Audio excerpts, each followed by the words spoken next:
A human brain is designed to answer everything, until it learns that some answers don't heal in reality. They harm us. So at times, intelligence chooses silence instead of creating errors. That's why humans still need to understand technology, not blindly trust it. At IEM Robotics, we believe the future shouldn't just use AI. It should understand technology from the ground up. Our STEM kits let students build real systems.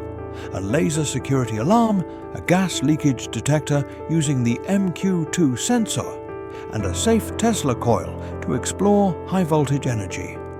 So when future systems pause, fail, or choose silence, our learners understand why.